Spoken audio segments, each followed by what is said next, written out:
G'day. Have you ever looked up at the night sky and felt a sense of wonder? I know I have. You see those countless stars, those tiny pinpricks of light against an endless black canvas. It's easy to feel small, isn't it? But it's also incredibly profound. Each one of those stars could be a sun, just like ours, perhaps with its own family of planets. We live on a small blue-green world, orbiting an average star in a quiet suburban arm of a vast spiral galaxy we call the Milky Way. It's a thought that can make your head spin if you let it. We send letters with our street, city, and country. But what if we had to write our full cosmic address?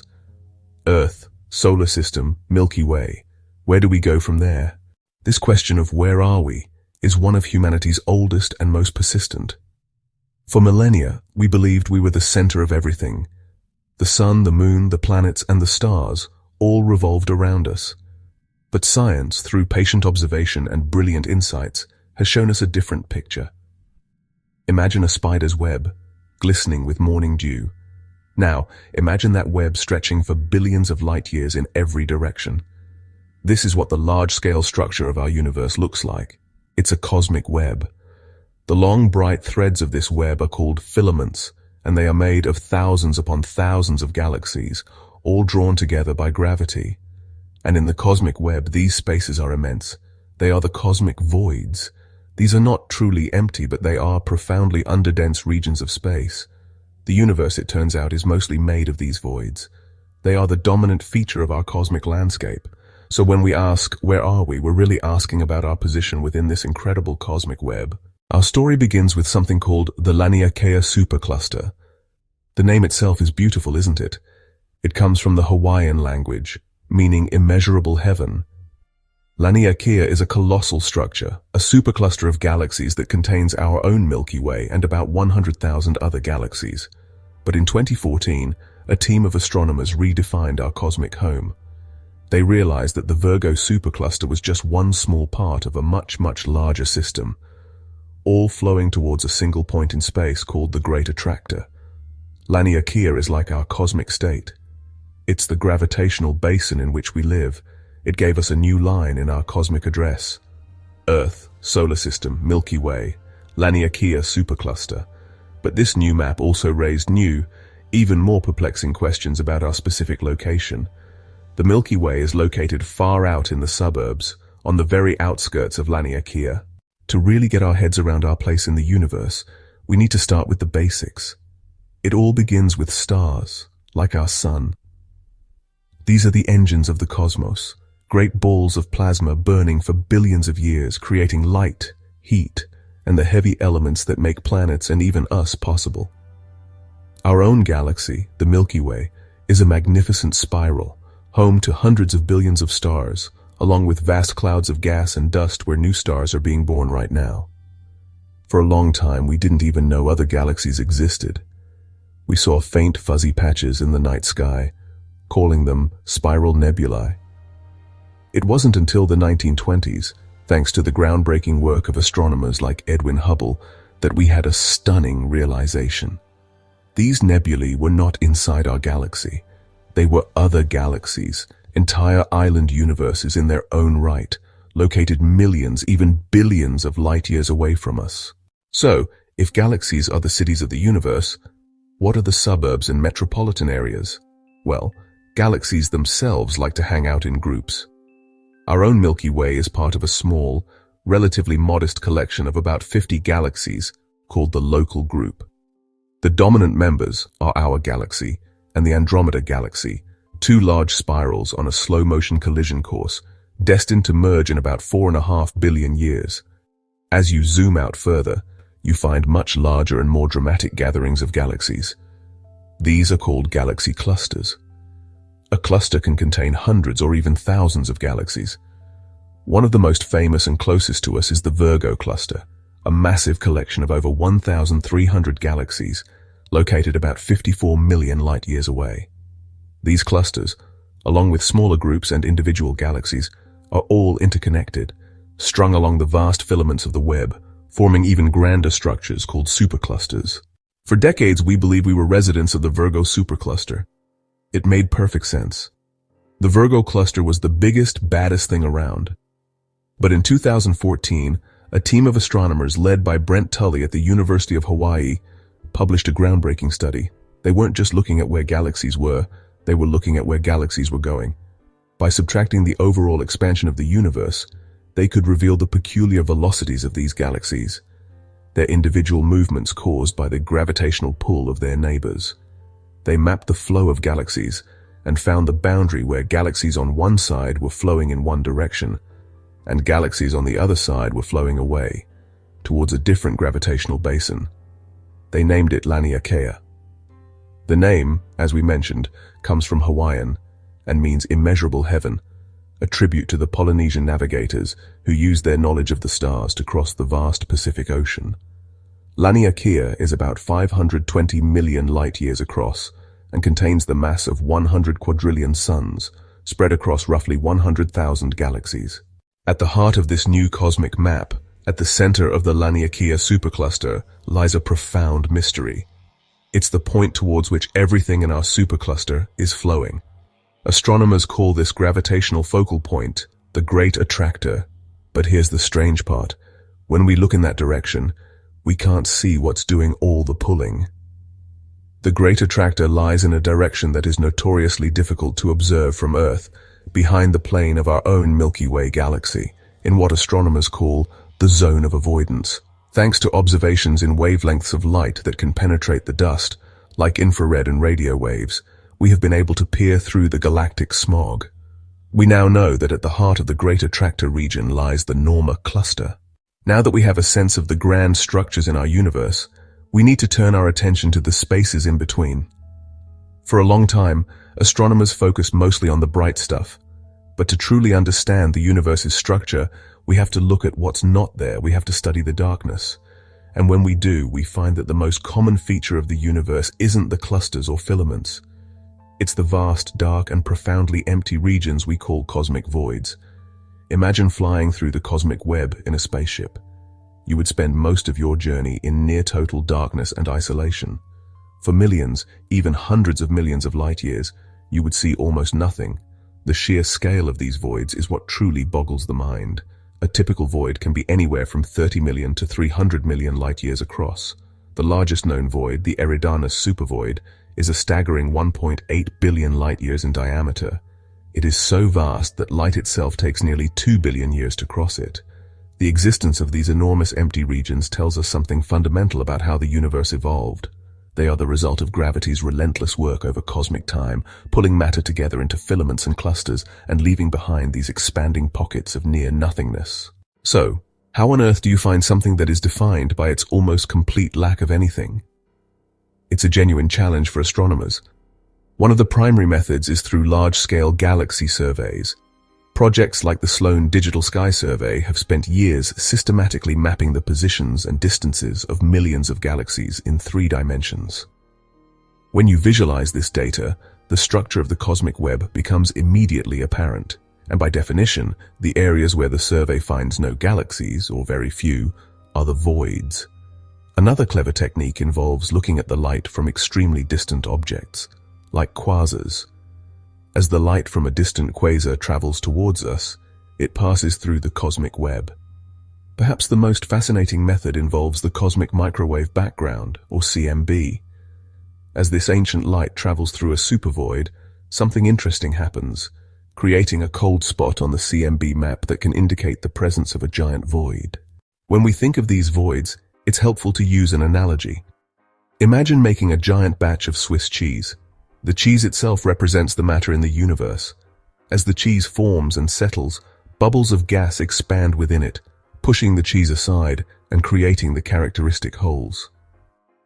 As the universe continues to expand, driven by dark energy, these voids are actually expanding faster than the denser regions. The voids, with their lack of matter and gravity, expand more freely. If we live in a void, our local measurement of the universe's expansion rate, what's known as the Hubble constant, would be slightly higher than the rate measured by looking at the universe on the largest possible scales. And guess what? This is a real tension in modern cosmology. There is a discrepancy between our local and distant measurements of the Hubble constant. If our local neighborhood is expanding faster than the average simply because we're in an underdense bubble, it could potentially explain some or maybe even all of this tension. This brings us to a specific named void that might just be our cosmic home. It's called the KBC void, named after the three astronomers, Ryan Keenan, Amy Barger, and Lennox Cowie, who first proposed its existence in a 2013 paper. According to their analysis, the KBC void is roughly spherical and absolutely enormous, with a diameter of about 2 billion light-years. That's 7 times larger than the average void. If this is correct, it would make our Laniakea Supercluster, which we thought of as this immeasurably vast structure, look like a relatively small collection of matter floating near the center of a truly staggering emptiness. The evidence for the KBC void is still a matter of intense scientific debate. The original proposal was based on analyzing galaxy catalogs and observing that there appears to be a deficit of galaxies in our cosmic neighborhood. However, the idea is incredibly compelling because it offers a potential solution to the Hubble constant tension. The KBC void is large enough and empty enough to potentially account for the entire discrepancy. So, let's try to put all these pieces together. We have these two giant, overlapping ideas about our cosmic address. How can both of these things be true at the same time? Think of it this way. Imagine a single, long bridge spanning a massive empty canyon. The bridge is a significant structure, full of cars and activity, but it exists entirely within the context of the vast emptiness of the canyon. The crucial detail is our position within Laniakea. We are not at the heart of Laniakea, but on its edge, which places us right in the middle of a cosmic void. This concept of being part of a structure within a void can be a bit tricky to wrap your head around, so let's use another analogy. Imagine the Nile River flowing through the Sahara Desert. The river itself is a vibrant, life-giving ecosystem. It has a current, a direction, and it's teeming with activity. However, if you looked out beyond the narrow green banks, you would see nothing but endless sand dunes for thousands of kilometers in every direction. This is precisely the situation for the Milky Way. The Laniakea Supercluster is our cosmic river. We are on a raft in that river, being carried along by its gravitational current. Both statements are true. We are in Laniakea, and Laniakea is in a void. This dual identity has profound consequences. We are perfectly placed to be the universe's observers. We are its consciousness, the part of the cosmos that has evolved the ability to look back at itself and ask, what am I? So how can we be sure we are part of this cosmic river? Well, the evidence isn't just in static maps of galaxy positions, it's actually written in their movements. By mapping these velocities, we see a clear, coherent flow. The vast majority of them, including our own Milky Way and the entire local group, are streaming in the same general direction, towards the Great Attractor region. Imagine you're in a large crowd of people all walking towards a stadium exit. Even as individuals jostle and move around relative to their neighbors, the entire crowd has a net motion, a bulk flow in one direction. Interestingly, the existence of the KBC void might also influence this flow. Some models suggest that being in a void can give our local group of galaxies an extra push. Think of it as a kind of cosmic tailwind. Recent studies have tried to map this bulk flow with increasing precision, using vast catalogs of distant supernova and galaxies. But every new measurement of these galactic motions adds another piece to the puzzle. Living on the edge of a supercluster inside a giant void is a pretty unique situation, and it comes with some wonderfully mind-bending facts. For instance, let's talk about our speed. Our entire galaxy is being pulled towards the Great Attractor at a staggering 2.2 million kilometers per hour. That's about 630 kilometers every single second. Here's another surprising thought. What would the night sky look like from a galaxy deep inside a void, far from any filament? It would be a profoundly dark and lonely place. If the KBC void is indeed 2 billion light-years in diameter, then light itself, the fastest thing in the universe, takes 2 billion years to cross from one side to the other. In the far, far future, trillions of years from now, Laniakea will be the only thing left in our observable universe. perhaps never knowing the true, rich history of the cosmic web we can still see today. So what does all of this mean for us, right here, right now? We've journeyed across billions of light years, wrestled with concepts of unimaginable scale, and placed ourselves on a cosmic map of staggering complexity. For millennia, our ancestors built their worldviews around the idea that we were central. But every major scientific revolution since has been a step away from that center. But I think that's the wrong way to look at it. Knowing our true place doesn't diminish us. It empowers us. It replaces a comforting but ultimately false sense of importance with a genuine hard-won understanding of reality. The fact that we, a collection of stardust that has woken up on a small planet, can even begin to map these structures and comprehend our place within them is, to me, the most wonderful thing of all. Our unique position, on this filamentary river flowing through a desert of a void, is not a curse of isolation, but a blessing of perspective. We are perfectly placed to be the universe's observers. We are its consciousness, the part of the cosmos that has evolved the ability to look back at itself and ask, what am I?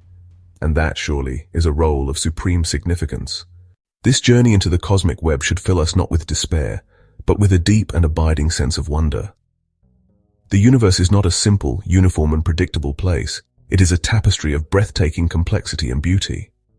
Realizing that we live inside this structure, that we are a part of it, connects us to the cosmos in a fundamental way. We are not separate from the universe. We are a part of its grand unfolding story. Every new discovery, from the mapping of Laniakea to the proposal of the KBC void, only adds to this sense of wonder. Science is not a collection of settled facts, but a continuous process of exploration and discovery. This sense of wonder is a powerful motivator.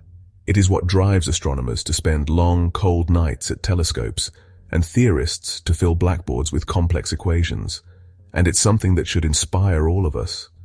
You don't need a PhD in astrophysics to feel it.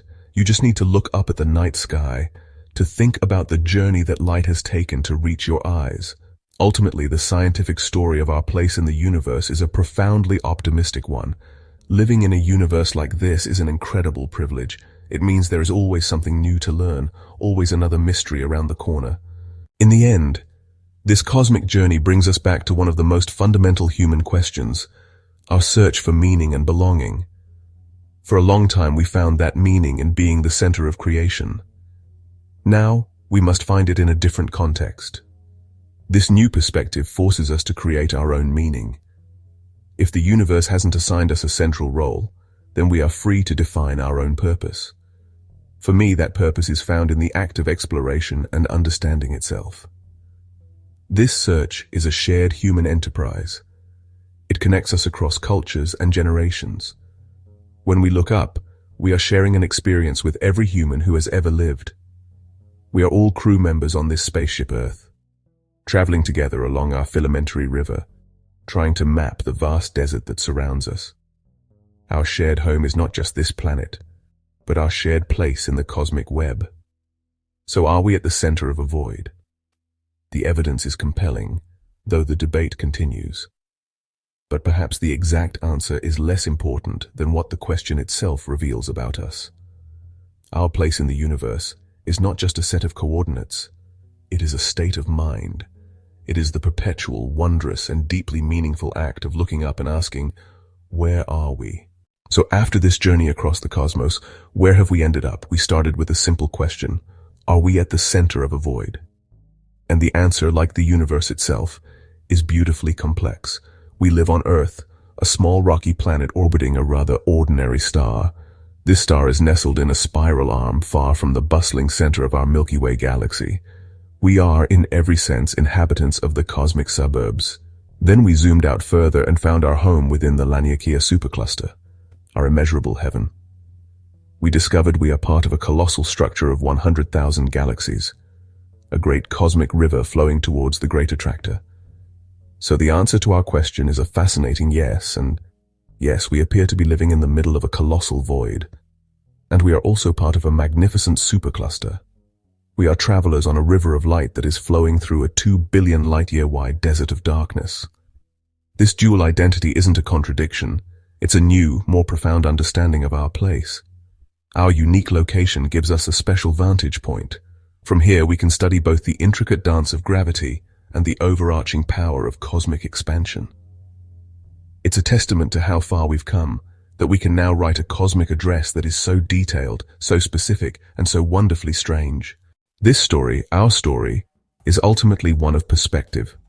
For thousands of years we placed ourselves at the center of everything, a belief that was comforting but wrong.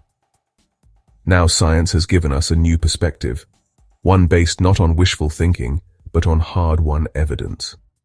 And yet, this new perspective is not a cause for loneliness or despair. Instead, it is a source of immense wonder and a powerful call to humility. The fact that we can even know this is the most remarkable part of the story. We are the universe's way of knowing itself, a collection of stardust that has woken up and started drawing maps. This ability to comprehend the cosmos is what gives us our significance. This journey of discovery is far from over. In fact, it is just beginning. There are still so many unanswered questions. What is the dark matter that sculpts these structures? What is the dark energy that drives the voids to expand? These mysteries are not roadblocks. They are invitations. They ensure that for generations to come there will be new wonders to uncover and new maps to be drawn, each one refining our place in the great cosmic story. So the next time you look up at the night sky, I want you to remember this journey. Remember the cosmic web, the river of Laniakea, and the great void that surrounds us. Feel the 2.2 million km/h wind at your back, and feel the profound sense of wonder that comes from knowing your true place in the cosmos. We are explorers, all of us, on a precious blue marble, adrift in a beautiful and magnificent universe. And the quest to understand it, to find our place within it, is the most noble adventure of all. Thanks for watching.